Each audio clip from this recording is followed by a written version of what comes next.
Hello বন্ধুরা, আজকে হলো সেকেন্ড পার্ট ভিডিও বানানো হচ্ছে ভার্চুয়াল স্টুডিও শর্টকাট। তো আমরা ভার্চুয়াল স্টুডিও প্রথমে ওপেন করব। ওপেন করার পরে এরকম আসবে ইন্টারফেস। এর আগের ভিডিও দেখানো হয়েছে, আপনারা যদি না দেখে থাকেন ফার্স্ট ভিডিও, তাহলে আমাদের ভার্চুয়াল স্টুডিও শর্টকাট প্লে লিস্টটি দেখে নিতে পারেন, বা ইউটিউব চ্যানেলে ঢুকলে প্রথমে দেখে পাবেন। তো প্রথমে হলো নিউ টেক্সট ফাইল, এটাকে আমরা সুন্দরভাবে হলো সেভ করব। সেভ করব কোথায়? সেভ করব হলো আমরা এটা নির্দিষ্ট ফোল্ডারে। তো আমরা এই জায়গায় সেভ করছি। প্রথম হলো HTML ফাইলগুলি সেভ করব, করার পরে VS কোড শর্টকাট 2, কারণ আগেরটা হলো 1 দিয়ে সেভ করছিলাম, এবার 2 দিয়ে সেভ করব। করার পরে আমরা হলাম যে প্রোগ্রাম কয়টা লেখা হয়েছিল শর্টকাটে, আজকে হলো সে অনুযায়ী শিখবো। তাই আমরা সর্বপ্রথম একটা শর্টকাট দেখি। এর আগের যে পার্টে প্রথমে দেখানো হয়েছে, স্কিলোমিটারে দেওয়ার পরে সিম্বল দেওয়ার পর ট্যাপ মারলে এই যে মূল এক্সটেনশনটা তৈরি হয়ে আসে। তাই আমরা অনেক সময় এখানে হলো প্যারাগ্রাফ লিখি। প্যারাগ্রাফ লেখার জন্য অনেক সময় নরি স্পেন যেই ডেমো টেক্সট আছে, এই টেক্সটটি আমরা লিখে থাকি। তো এই ডেমো টেক্সটটি আমরা কত সহজে লিখতে পারি, এই জিনিসটা হলো লিখি। তে LOREM লিখে এবার আমরা কত ওয়ার্ডের দেব, সেই ওয়ার্ডের সংখ্যাটা লিখবো। যদি আমরা 60 ওয়ার্ড লিখি, দেওয়ার পর যদি ইন্টার মারি, দেখেন এই যে আমার 60 ওয়ার্ডের একটা নন স্পেন হয়ে গেল। তো এটা আমরা র্যাপ করে নিতে পারি, ওয়ার্ড র্যাপ করলে এটা হলো সমান হয়ে যাবে। তো এইভাবে হলো আমরা যে কোনো নন স্পেনের যে কোড আছে, যদি মনে করি আমরা 100 দেব, 100 দিলে 100 লেখা হবে। এভাবে হলো আমরা বিভিন্নভাবে শর্টকাটে লিখতে পারি। তো আমরা এখানে প্যারাগ্রাফ নিই নাই, তাই আসি নাই। এখানে দিই, এখানে হলো আমরা 100 দিলাম। 100 দেওয়ার পরে দেখেন 100টা ওয়ার্ড হয়ে গেল। এইভাবে হলো আমরা নন স্পেশাল শর্টকাটের মাধ্যমে আমরা লিখতে পারি। তো এবার আমরা একটা মেনু বারের শর্টকাট শিখবো। অনেক সময় মেনু বার লিখি না, ন্যাপ ন্যাপ দিয়ে হলো ইউএল, তারপরে লিখি হলো আইএল, আর এর ভিতরে আইএল এর ভিতরে ইন্টার মানে অ্যাঙ্কার টেক্সট দেওয়া লাগে। তো দেওয়ার পরে যদি আমরা ইন্টার দিই, দেখুন আমার এই জিনিসটা সুন্দরভাবে হয়ে গেল। এল আই এর ভিতরে অ্যাঙ্কার টেক্সট একটা হয়ে গেল। তো এটা যদি আমরা আবার যদি এভাবে লিখি, ম্যাপ ইউএল, তারপরে আইএল, এবার ইনটু দেবো। ইনটু হলো আমরা মনে করেন 8টা দিচ্ছি ভিতরে, দেওয়ার পরে অ্যাঙ্কার টেক্সট একটা, মানে এল আই এর ভিতরে 8টা হলো এল আই হবে, আর ওর সাথে একটা করে অ্যাঙ্কার টেক্সট হবে। যদি ইন্টার দিই, দেখেন আমাদের এই জিনিসটা হয়ে গেল। আবার যদি আমরা এইভাবে ব্যবহার করি, ম্যাপে যদি ক্লাস ব্যবহার করতে চাই, ম্যাপ, এবার ক্লাস দিলাম ধরেন বেসিক, তারপরে ইউএল, তারপরে এল আই ইন্টু 8, তারপরে এ দেওয়ার পর যদি আমরা ইন্টার দিই, দেখেন বেসিকটা হলো ক্লাস হয়ে গেল। আর যদি আমরা দুটো দিতে চাই, তাহলে দুটো ডট দিয়ে ব্যবহার করতে হবে, 2 ক্লাস হয়ে যাবে। আর যদি ইউএল এর ভিতর যদি ক্লাস ব্যবহার করতে চাই, তাহলে ডট দিয়ে ব্যবহার করতে পারি। তো আমরা এইভাবেও মানে মেনু বারটা তৈরি করতে পারি। এবার দেখা যাচ্ছে কি, আমরা এই লাইনটা যদি মনে করেন সিলেক্ট করব, তাহলে কন্ট্রোল শিফট এল, দেখেন কন্ট্রোল শিফট এল দিলে সব কয়টা আমার একবার চেঞ্জ হয়ে যাবে। আমি যদি প্যারাগ্রাফ মারি, যত কিছু আছে, যদি এল আই যত আছে একবারে আমরা চেঞ্জ করে ফেলতে পারি। যেমন হলো আমরা যদি মনে করি H3 দেব, H3 সব এল আই H3-তে চেঞ্জ হয়ে গেল, একবার চেঞ্জ হয়ে গেল।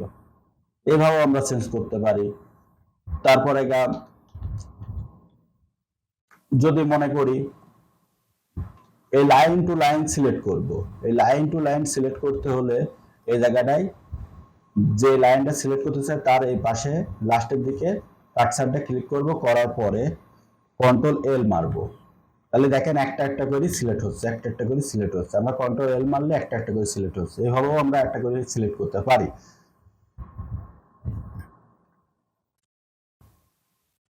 এটা ওইভাবে আমরা সিলেক্ট করতে পারি।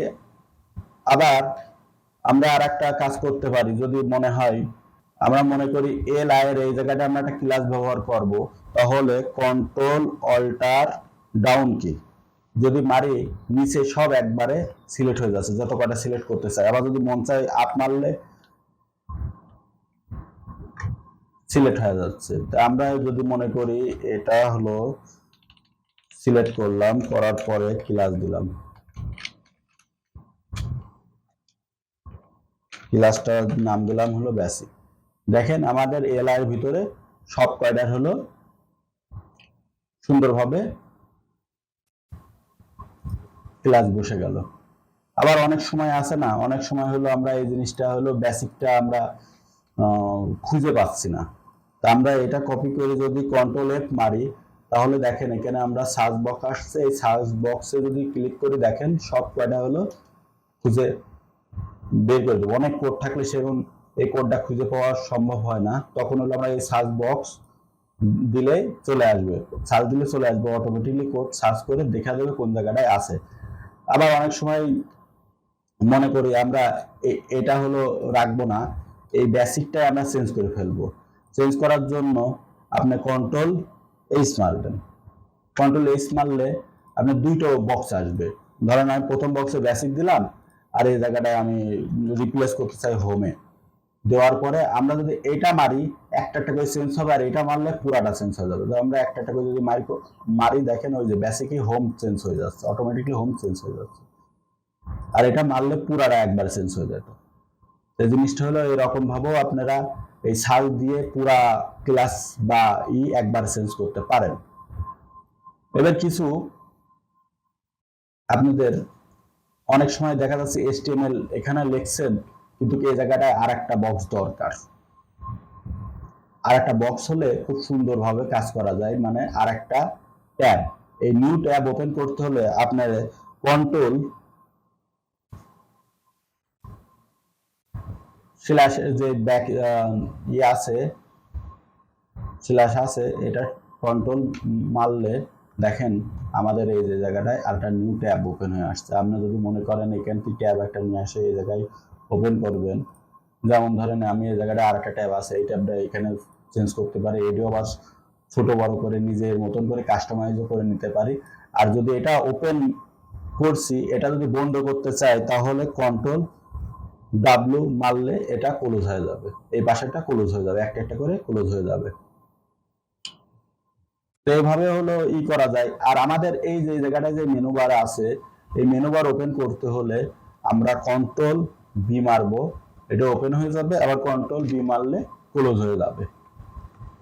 তো আমরা এই পাশে ট্যাব কিভাবে ব্যবহার করব, আর আমরা এটা কিভাবে চেঞ্জ করব, আবার এই জায়গাটা আমরা চেঞ্জ করতে পারি। যদি মনে করি এই হোম বাটনটা আমরা হোম লিখছি সব একবার চেঞ্জ করব, এটা রাইট বাটন ক্লিক করে এই যে অল চেঞ্জ মারলেই ধরেন এখানে একবারে যা লিখবেন তাই একবারে চেঞ্জ হয়ে যাবে। এই যে শর্টকাট, এই শর্টকাট করা না জানলে আপনারা হলো ওয়েব ডেভেলপমেন্ট করতে গেলে অনেক বাধাগ্রস্ত হবেন, বা কোড লিখতে অনেক সময় লাগবে। আর আপনারা যদি এই কোড করা শর্টকাট যদি খাতায় লিখে রাখেন বা মনে রাখেন, তাহলে কিন্তু কাজ করতে গেলে খুব সহজেই আপনারা এই কাজটা করতে পারবেন। আবার এই ভিডিওটা যদি আপনাদের ভালো লাগে তাহলে বন্ধু বান্ধবকে শেয়ার করবেন, বেশি বেশি করে দেখবেন। আর আমরা বিভিন্ন প্রজেক্ট তৈরি করব, সেই ভিডিও কটা দেখবেন, দেখে কমেন্ট আপনি করবেন ভিডিও কেমন লাগছে বা কেমন হয়েছে। আর যদি কোনো সমস্যা থাকে তাহলে আমাদের কমেন্টের মাধ্যমে জানাবেন। আর আমাদের হোয়াটসঅ্যাপ গ্রুপে যুক্ত হতে পারেন বা টেলিগ্রাম গ্রুপে যুক্ত হতে পারেন, যুক্ত হয়ে আমাদের সাথে কথা বলতে পারবেন। আমার ডিসক্রিপশনের ভিতরে আমার মোবাইল নাম্বার দেওয়া থাকবে। সবাইকে ভিডিও দেখার জন্য সবাইকে ধন্যবাদ।